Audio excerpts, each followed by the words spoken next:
नमस्कार, मैं GRS news के लिए गिरीश सिकरवार। आज का ये ब्लॉग में दिल्ली के उन विधानसभा आम चुनाव पर केंद्रित करने वाला हूँ जहाँ की भारतीय जनता पार्टी से बहुत ही आक्रामक मोड से लड़ रही है। अरविंद केजरीवाल अपने 10 साल के शासन के बाद सबसे मुश्किल चुनाव लड़ने जा रहे हैं और कांग्रेस जो कि लगातार 2 चुनाव से कुछ कर नहीं पा रही है दिल्ली में, वो भी अब अपनी खोई ज़मीन पाने के लिए दिल्ली में गारंटियों के सहारे चुनाव लड़ने जा रहे हैं। तो आखिर इसका माहौल क्या है और दिल्ली में आखिर होने क्या जा रहा है? जैसा कि मैं समझ पा रहा हूँ, दिल्ली में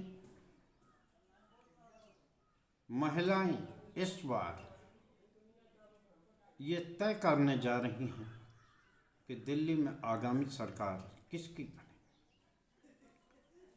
अरविंद केजरीवाल ने जब 2100 रुपये महिलाओं को देने का ऐलान करके रजिस्ट्रेशन का काम शुरू किया तो 25 लाख महिलाओं ने अपने रजिस्ट्रेशन कराए। इसी नक्शे कदम को चलकर और पूर्व में विभिन्न राज्यों में हुए महिलाओं को रुझान को देखकर, चाहे वो मध्य प्रदेश में लाड़ली बहना, महाराष्ट्र में लाड़की बहना और हरियाणा प्रदेश में भी लाड़ली बहना स्कीम को जो सफलता मिली, झारखंड में मैया सम्मान को जो सफलता मिली, केजरीवाल इस पर बढ़ते नजर आए। उन्हीं की देखा देखी कांग्रेस भी 2500 रुपये लेकर गारंटी देने के लिए मैदान में आ गई और महिला सम्मान के नाम पर भारतीय जनता पार्टी भी 2500 रुपये लेकर आई है।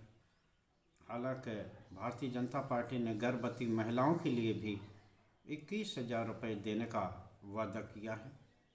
यानी अब महिलाएं ही तय करेंगी कि दिल्ली का अगला मुख्यमंत्री कौन।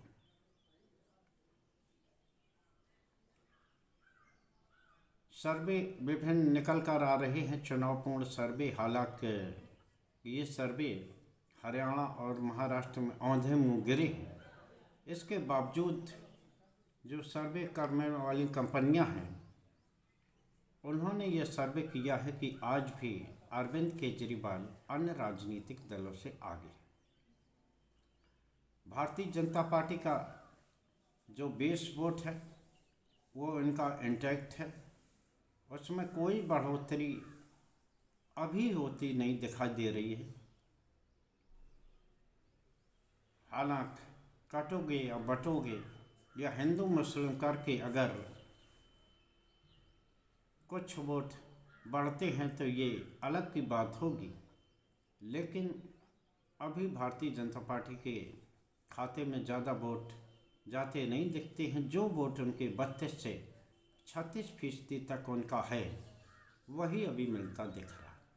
कांग्रेस के संबंध में ज़रूर ये माना जा रहा है कि वो जो 4% पे आई थी, अब की बार भी उसका वोट 8% तक होता दिख रहा है। लेकिन परिणाम वही कि संभवतः एक आध प्रत्याशी हो सकता है कांग्रेस का व्यक्तिगत उससे भले ही जीत जाए, लेकिन कांग्रेस के पक्ष में सीटें आ रही हैं वो अभी तक दिखाई नहीं दे रहा। हालांकि कांग्रेस मामले को, चुनाव को त्रिकोणात्मक बनाने की दिशा में निरंतर प्रयास कर रही है और उसका आक्रामक प्रचार भी जारी है। लेकिन जिस तरह से भारतीय जनता पार्टी प्रधानमंत्री मोदी हों या अन्य केंद्र के बड़े नेता, वो अभी चुनाव प्रचार में सामने नहीं आए हैं। रैली के बाद भारतीय जनता पार्टी में सन्नाटा है और कांग्रेस ने भी राहुल गांधी की सीलमपुर रैली के बाद कोई बड़ा, न तो उनके दल के नेताओं ने कोई ऐसा अभियान शुरू किया है और न ही कोई ऐसी रैली संबोधित की है। ऐसा लगता है कि दोनों दलों को ज़मीनी हकीकत का भान हो गया।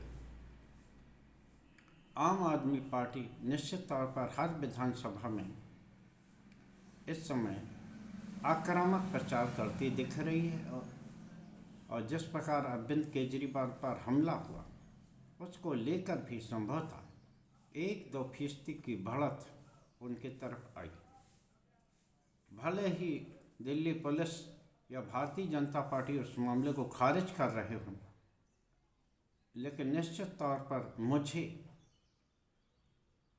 उन पर हमले के बाद उनके वोटों में बढ़ोतरी होती दिख रही। हालांकि कांग्रेस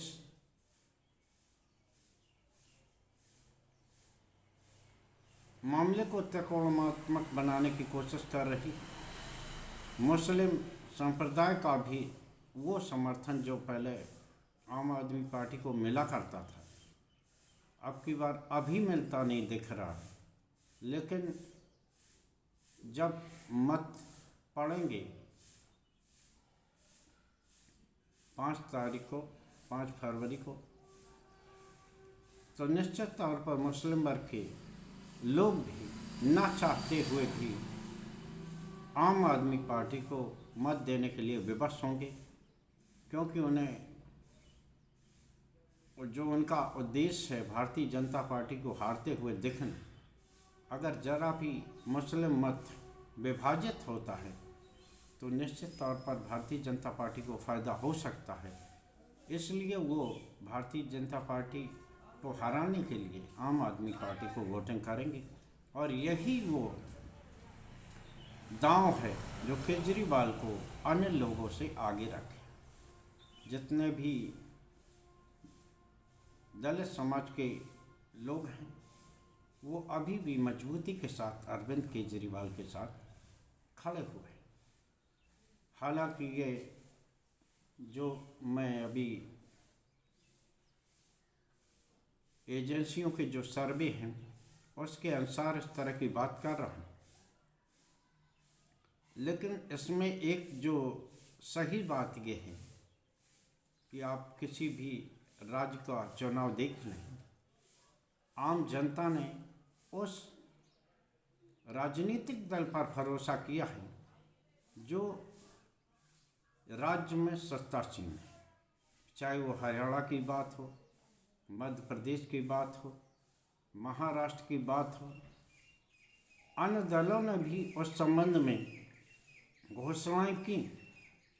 उन घोषणाओं का असर चुनाव परिणाम में परिलक्षित नहीं हुआ, क्योंकि आम जनता ने ये माना कि जो दल सत्ता में है वो सुविधाएं दे रहा है, तो जीतने के बाद निश्चित तौर पर वो उन सुविधाओं को देगा।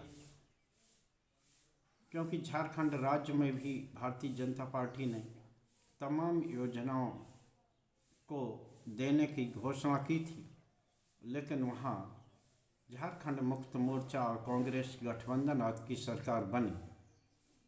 तो दिल्ली में भी अरविंद केजरीवाल ने महिलाओं को लेकर जो घोषणाएं की हैं, तो जो दल हैं, आम जनता है, उन पर ज़्यादा भरोसा कर रही है। हालांकि भारतीय जनता पार्टी और कांग्रेस ने भी महिलाओं को लेकर घोषणा की है, राशि को बढ़ाया भी है, लेकिन जैसा कि मैंने बताया कि आम जनता सत्तासीन दल के लोगों पर भरोसा करती है और अरविंद केजरीवाल ने अपने 10 साल के कार्यकाल में कुछ किया हो या न किया हो, इस पर अलग से बहस हो सकती है, लेकिन फ्री बीज को लेकर पानी, बिजली और सरकारी स्कूलों की स्थिति कुछ न कुछ जरूर सुधारी है, तो निश्चित तौर पर अभी उनका हाथ बड़ा दिखता है, अन्य दलों से वो आगे दिखाई देते हैं। लेकिन ये चुनाव